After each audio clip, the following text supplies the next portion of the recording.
Bonjour, je suis Serge Communal, formateur à la SMA Solar Academy France. Aujourd'hui, je vous propose d'en apprendre un peu plus sur le dérating de température des onduleurs. Pour parler de ce sujet technique, je suis accompagné d'un expert du marché. Bonjour, je suis Nelson Corto, je suis le directeur général de la société Kranich Solar. Nous sommes une société de distribution de matériel photovoltaïque, active depuis bientôt 30 ans, présente de partout dans le monde entier, et la filiale française existe depuis 2008. Nous distribuons exclusivement des produits Tier 1, c'est-à-dire des produits reconnus par le marché pour leur qualité et leur innovation, et c'est à ce titre que nous sommes partenaires avec SMA depuis de nombreuses années. Dans cette vidéo, nous allons vous présenter en détail le principe de dérating de température. Quels impacts celui-ci peut avoir sur une installation photovoltaïque et comment SMA gère ce phénomène sur toutes ses solutions. Dans une installation photovoltaïque en production, plus la température ambiante est élevée, plus l'onduleur chauffe. Cela a pour directe conséquence d'augmenter la température des composants à l'intérieur du boîtier. Chaque composant a une température maximale à ne pas dépasser, pour ainsi garantir sa durée de vie. Quelle que soit la taille de l'installation PV, les conséquences d'une surchauffe des composants ou même d'un seul composant peut mener à l'arrêt complet du système, entraînant des pertes de rendement importantes. Pour éviter ce phénomène de surchauffe, tous les onduleurs intègrent un système de refroidissement. Lorsque celui-ci ne suffit plus pour maintenir à une température acceptable les composants électroniques, l'onduleur réduit sa puissance pour limiter l'échauffement.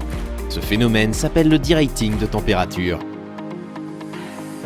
Depuis plus de 40 ans, SMA fabrique des solutions pour produire de l'énergie solaire et s'engage pour l'innovation, la durabilité et la qualité. En 2004, SMA innovait déjà en créant le système de refroidissement OptiCool. La technologie OptiCool repose sur le refroidissement actif de l'onduleur.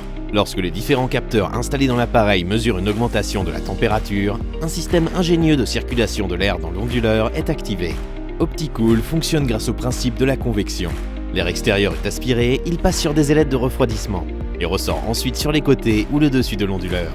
La performance d'OptiCool repose sur une gestion intelligente des flux d'air qui permet aux composants de rester dans la plage de température acceptable. Cette technologie assure que l'air extérieur, qui peut être humide, pollué, poussiéreux, n'entre pas en contact avec les composants.